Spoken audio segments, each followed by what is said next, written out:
Let's kick off our look at weather tonight with some perspective on Hurricane Erin. As you know, the storm is pulling away from the United States tonight, but something really caught my attention earlier this evening in terms of the perspective on the enormous wind field with this hurricane. On this map here, everything shaded in orange shows you the extent of tropical storm force winds. Everything in red shows you the extent of hurricane force winds. And if you were to take Florida and overlay it over top of the wind field of this hurricane, right now nearly every part of the state would fit inside the hurricane's wind field. It is just incredible how wide it is. I also wanted to offer this piece of comparison for you. The wind field with Hurricane Ian was 175 miles across in terms of the extent of tropical storm force winds. Erin's is at 320. So there's a lot of reasons why we're lucky Erin never came here. But if it did, the storm surge risk would have been very, very high because of how wide the storm is.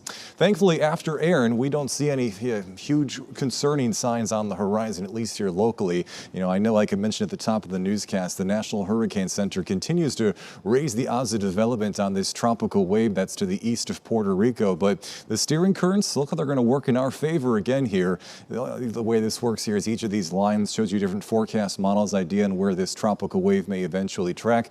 And all indications are it's going to move to the north long before coming too close to Florida. So with this in mind, let's run over to the weather wall and have a look at the forecast going forward.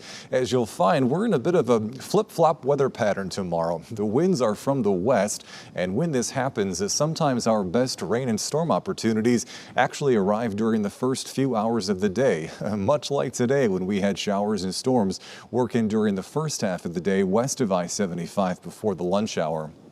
As you can see tomorrow, it's a pretty similar story. You know, the rain chances at any one point in the day aren't super high, but at just about any point during the day, the chance of a shower or storm is with you.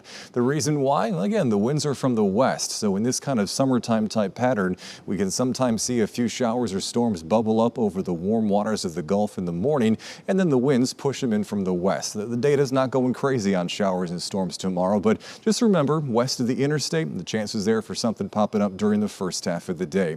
Then in the afternoon, because we have this western connection to the breeze, the sea breeze tends to go way over toward the other side of the state. So the stormiest weather in all of South Florida tomorrow is going to be over on the other coast, as here at home, our local weather forecast stays relatively isolated in terms of storm coverage. Similar story for us on Saturday. Again, not going to rain storm every single second of the day, but our winds will be from the west. So once again, we'll have to account for the opportunity of a shower or storm around here during the first half of the day. Futurecast over Lee County on Saturday morning shows again a few showers or storms working in before the lunch hour in points west of the interstate. And then as we transition towards Saturday afternoon and Saturday night, most of the bigger storm coverage ends up favoring points east of Interstate 75. Look at it on the regional view. Very similar story. Best chances of showers and storms for the first half of the weekend in the morning, the west of the interstate, and then the most active weather during the second half of the day tends to stay over on the Atlantic coast of South Florida.